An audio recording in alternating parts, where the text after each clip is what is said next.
हे माझ्या डोळ्यातली आनंद अश्रू आणि माझं हॅपी असण्याचं कारण काय ते तर सांगतेच, पण त्या अगोदर ना आज यांना टिफिनला द्यायला फ्रीजमध्ये काहीच भाजी नव्हती, म्हणून घरात असणाऱ्या कुरडयांचीच मला भाजी बनवायची होती। त्यासाठी सगळ्यात अगोदर त्या भिजू घातल्या आणि मिक्सरमधून ना मिरची, लसूण, शेंगदाणे, अद्रक बारीक करून घेतली।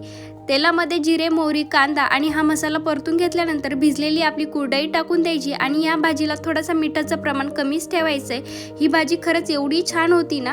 त्यानंतर थोडीशी तब्येत बरी नव्हती म्हणून थोडा वेळ आराम केला आणि त्यानंतर माझे बाकीचे काम आवरायला लागले होते।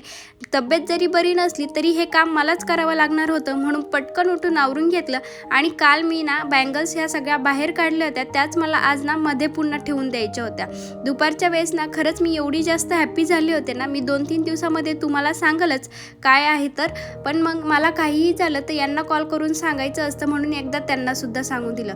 तब्येत खराब होण्याचं कारण हे तिळगुळ, कारण मी नुसतं गोड गोड खात जाते त्याचमुळे। इथे हा टेबल ना खूप जास्त असा भरलेला वाटत होता, म्हणून त्यासाठी मी एक स्टँड घेतलं होतं जे की 3 पार्टमध्ये मला मिळालं होतं।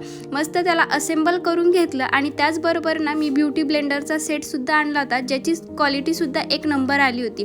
मस्त असं सगळं सामान सेट करून मी माझा दिवस संपवला। Thanks for watching. भेटूया नेक्स्ट व्हिडिओमध्ये, तोपर्यंत बाय।